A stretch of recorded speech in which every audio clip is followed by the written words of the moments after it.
મિત્રો તેલવાળા અથાણા તો બહુ ખાધા, પણ બિલકુલ તેલ ખાંડ કે ગોળ વગરનું આ અથાણું તમે એકવાર બનાવશો ને તો દર વર્ષે આ જ અથાણું બનાવતા થઈ જશો. હેલો ફ્રેન્ડ્સ, સુપર મેજિક રસોઈમાં મિત્રો હું આપનું સ્વાગત કરું છું. આજે હું આપણે તેલ ગોળ કે ખાંડ વગર ગોળ કેરીનું અથાણાની રેસીપી શેર કરું છું. ગમે તો લાઈક કરજો, શેર કરજો અને નવા મિત્રો સબસ્ક્રાઈબ કરવાનું તો બિલકુલ ના ભૂલતા. બાજુમાં રહેલ બેલ આઇકનને પણ પ્રેસ કરજો, જેથી કરીને લેટેસ્ટ વિડીયોની માહિતી તમને ડેઈલી મળતી રહે. અને હાઈપ બટનને પણ પ્રેસ કરી દેજો, એટલે અમુક પોઈન્ટ્સ અમને લોકોને મળતા રહે. તો અત્યારે મેં રાજાપુરી 500 ગ્રામ કેરી લીધી છે. આ કેરીમાં આપણે બિલકુલ ગોળ ખાંડ કે તેલનો ઉપયોગ નથી કરવાનો. તો કેરીને લઈને અને ક્લીન પાણીએ ધોઈને અને એને લૂછી લેવાની છે. તો હવે આપણે એને ઉપરનું ડંઠલ દૂર કરીને અને છાલને રિમૂવ કરી દઈશું.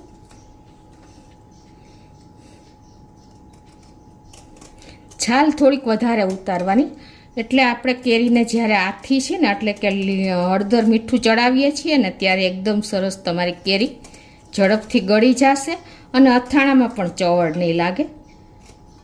આવી રીતે સફેદ ભાગ દેખાય ને ત્યાં સુધી તમારે એને છાલ ઉતારી લેવાની છે. મિત્રો એકદમ હેલ્ધી અને હાઇજેનિક, જેને લો બીપી થઈ જાય છે, જેને પેલો સુગરનો પ્રોબ્લેમ છે, એ બધા માટે એકદમ હેલ્ધી અને હાઇજેનિક આ અથાણું બનશે. ગેસનો પણ પ્રોબ્લેમ ઘણાને થતો હોય છે. તો આ રીતે આપણે કેરીની છાલ ઉતારી લઈએ. તો આ રીતે જો આપણે કદાચ છાલ રહી ગઈ હોય ને તો તમે પિલરથી પણ રિમૂવ કરી શકો છો.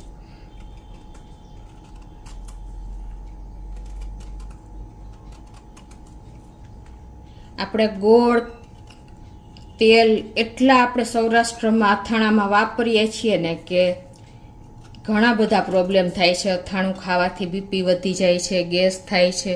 તો આ બધા જ પ્રશ્નોનું સોલ્યુશન તમારે આ અથાણામાં આવી જશે. કેમ કે આ અથાણું એક તો આપણે એકદમ ઇઝી ઝડપથી બની જાય છે અને બિલકુલ આપણે તેલનો પણ ઉપયોગ નથી કરવાના. તો હવે આ રીતે છાલ ઉતાર્યા પછી એના મીડિયમ સાઇઝના એવા ટુકડા કરી દઈશું. બહુ મોટા તમારે જે ઘરમાં ખવાતું હોય એ પ્રમાણે તમારે ટુકડા કરવાના છે કેરીના.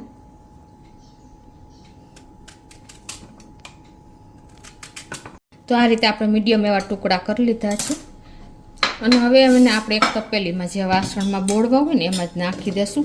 અને હંમેશા કેરી બોળવામાં તમારે સ્ટીલનું વાસણ કે કાચનું વાસણ જ વાપરવાનું. એલ્યુમિનિયમ કે પિત્તળનો ક્યારેય ઉપયોગ નથી કરવાનો. હવે આમાં આપણે 500 કેરી છે તો 1 ચમચી જેવી મીઠું નાખી દેશું. મીઠું પણ તમારે રૂટીન વાપરતા હોય એ નથી લેવાનું. અને અડધી ચમચી જેવી હળદર નાખી દેશું. અને આ બધું જ આપણે મિક્સ કરી લેશું. કેરી હંમેશા તમારે કમસે કમ 24 થી 30 કલાક આંચશો ને તો જ કેરી એકદમ અંદરથી સોફ્ટ થશે અને તમને ચવડ નહીં થાય ક્યારેય અથાણામાં. એટલે અથાણું બનાવવામાં હંમેશા નાના નાના પોઈન્ટનું ખાસ ધ્યાન રાખવાનું છે. ઘણા લોકો 12 કલાક રાખીને લઈ લે છે, પણ જ્યારે એ ગોળમાં કે ખાંડનું અથાણું બનાવે છે ને ત્યારે એ ચવડ થઈ જાય છે. તો હવે આને આપણે ઢાંકી અને કમસે કમ 24 કલાક એને અથાવા દેશું. તો આપણે કેરીને મીઠા અને હળદરના પાણીમાં પલાળીને મીઠું નાખીને હળદર નાખી એને કમસે કમ 30 કલાક થઈ ગઈ છે. અને અત્યારે એકદમ સરસ આપણી કેરી પલળી ગઈ છે. જુઓ છે ને મિત્રો, એકદમ પોચી થઈ ગઈ. તમે આમ કરશો ને તોડશો એટલે અંદરથી પણ એકદમ તૂટી જશે, એટલી સોફ્ટ થઈ ગઈ છે. તો હવે આપણે આ પાણીને નિતારી લેશું. કેરીના પાણીને, જે મીઠાનું ને હળદરનું પાણી થયું છે ને એને.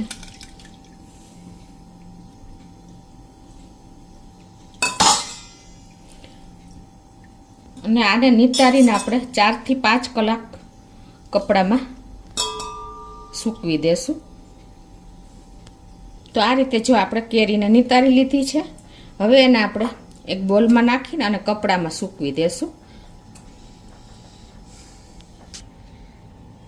તો આ રીતે આપણે એક એક પીસ સુકવશું ને એટલે સેપરેટલી સુકાઈ જશે, વધારે નહીં, પણ આપણે ટૂંકમાં એનું પાણી મોઇસ્ચર સુકાઈ જાય ને ત્યાં સુધી જ રાખવાની છે. આ કેરીનું પાણી નીકળ્યું છે ને એમાં આપણે આ લાલ મરચાં નાખીને પલાળી દેશું.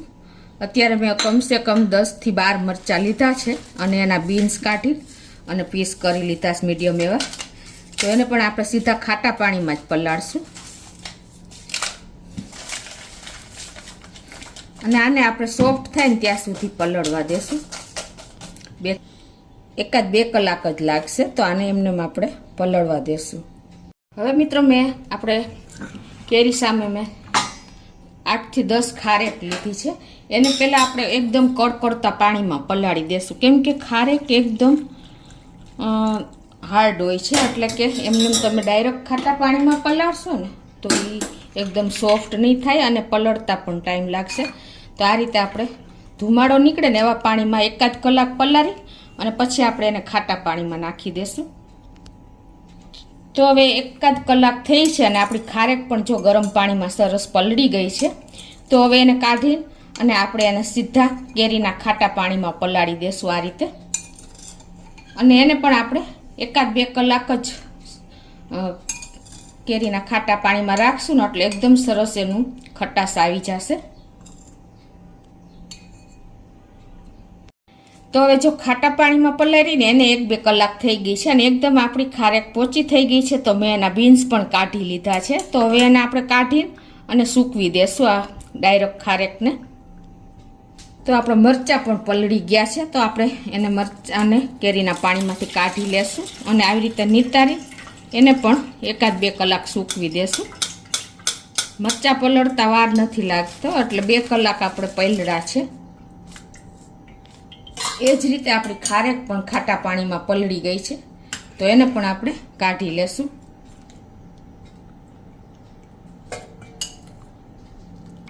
તો ખારેકને પણ આપણે આ રીતે કપડા ઉપર સૂકવી દઈએ.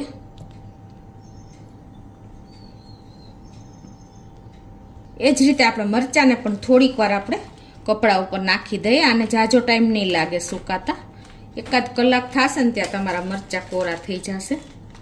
તો જો મિત્રો આપણી કેરી પણ બહુ નથી સૂકવવાની, 4 થી 5 કલાક જેવી નથી સુકાણી, 3 કલાક જેવું થયું છે. અને આપણી 500 કેરી છે, તો અત્યારે મેં 500 ગ્રામ દળેલી સાકર લીધી છે. આપણે ગોળ કે ખાંડનો બિલકુલ ઉપયોગ નથી કરતા અને તેલનો પણ ઉપયોગ નહીં કરીએ. તો આ કેરીને આપણે અત્યારે આ ખાંડ લીધી છે ને 500 ગ્રામ એમાં જ નાખી દઈ. તો આ રીતે આપણે હવે ખાંડ અને આ કેરીના કટકાને મિક્સ કરી લેશું.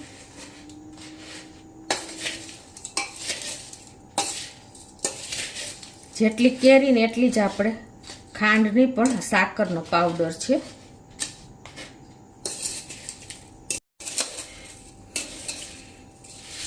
તો આ રીતે આપણે કોઈ જો ગાંગડી હોય ને સાકરની પાવડરની, તો એને આપણે ભાંગી નાખશું અને આ રીતે મિક્સ કરી અને આને આપણે 1.5 દિવસ આ રીતે ઢાંકી અને રાખી દેશું, એટલે મેલ્ટ થઈ જાય સાકરનો પાવડર.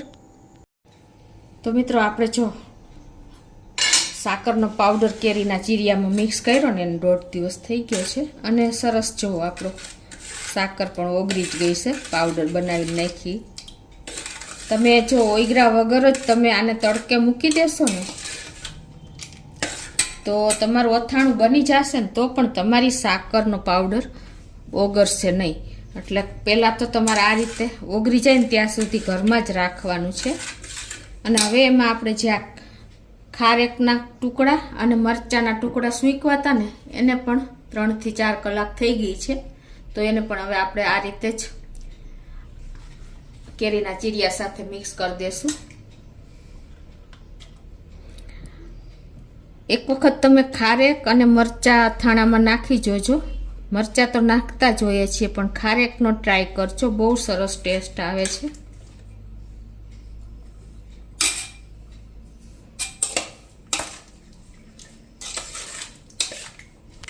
તો આ રીતે જો આપણે ખારેક અને મરચાંને પણ કેરીના ચીરિયામાં મિક્સ થઈ ગયા છે. તો હવે આપણે એને આ રીતે મિક્સ કરેલા તપેલાને આપણે ચાસણી બનાવવા માટે તડકે મૂકી દેશું. તો આ રીતે આપણે ઉપરથી એક કપડું બાંધી અને અત્યારે તડકા ઉપર ડિપેન્ડ હોય છે કેટલા દિવસ લાગે એ.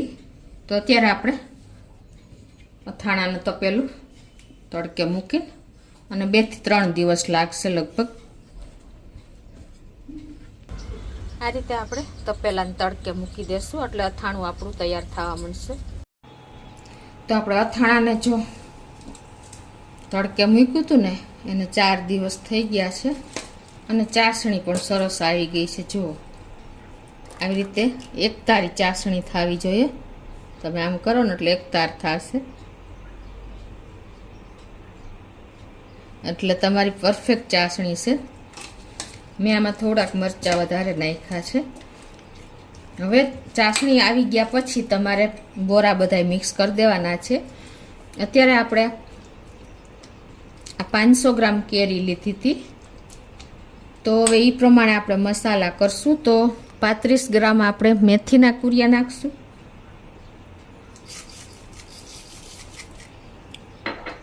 અને 25 થી 25 ગ્રામ જેવા આપણે રાઈના કુરિયા નાખી દેશું.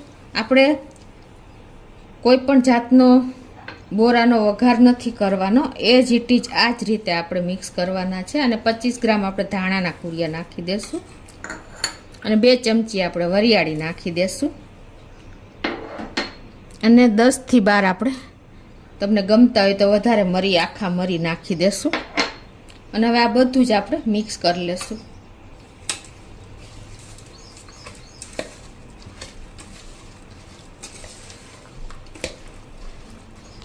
હવે આ રીતે આપણે બોરો બધો જ મિક્સ કરી અને પાછું એકાદ દિવસ આપણે તડકે મૂકવાનું છે. આપણે ખાંડ કે ગોળ વગર કે બોરાનો વઘાર કર્યા વગર આજે અથાણું એકદમ હેલ્ધી બનાવ્યું છે. તો આ રીતે જો આપણો બોરો પણ મિક્સ થઈ ગયો છે. હવે આને આપણે પાછું તડકે એક દિવસ રાખી દઈએ એટલે આપણો બોરો પણ સરસ તડકામાં સરસ કૂક થઈ જશે મસાલા સાથે, અથાણા સાથે.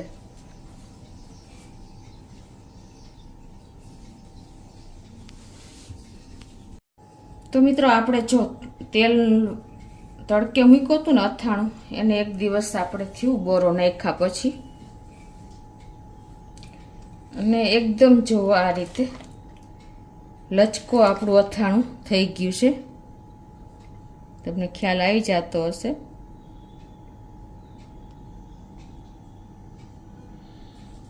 તો આ તેલ વગરનું કોઈ પણ જાતની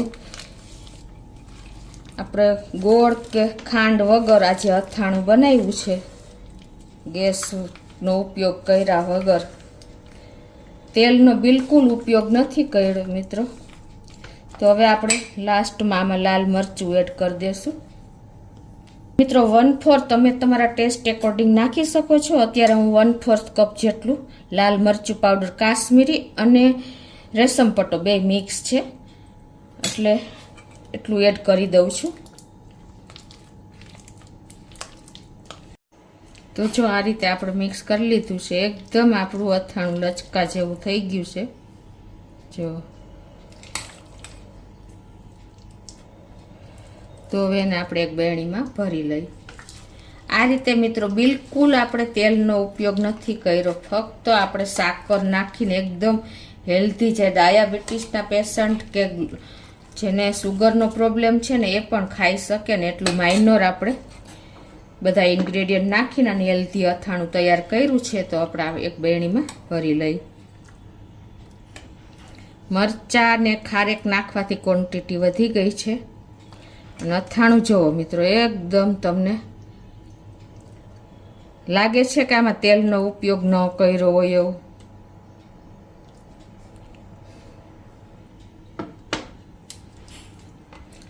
મરચાં તમે આવી રીતે ખાટા પાણીમાં બોરીને નાખશો ને તો એકદમ ખાવાની મજા આવે ને એટલું ટેસ્ટી આ અથાણું થાય છે.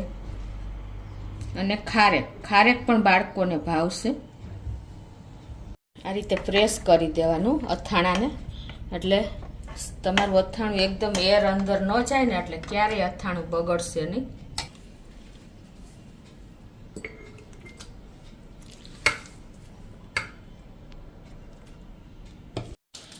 એકદમ લચકેદાર આપણું અથાણું રેડી થયું છે.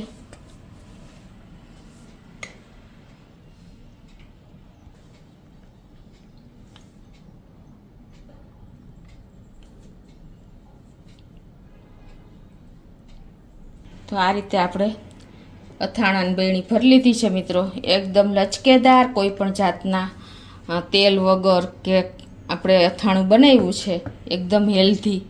આ તમે આખું વર્ષ ખાશો ને તો કોઈ જાતનો પ્રોબ્લેમ પણ નહીં આવે અને એકદમ ટેસ્ટી ચટાકેદાર આપણું અથાણું રેડી થયું છે મિત્રો. ગમે તો લાઈક કરજો, શેર કરજો અને નવા મિત્રો સબસ્ક્રાઈબ કરવાનું તો બિલકુલ ના ભૂલતા.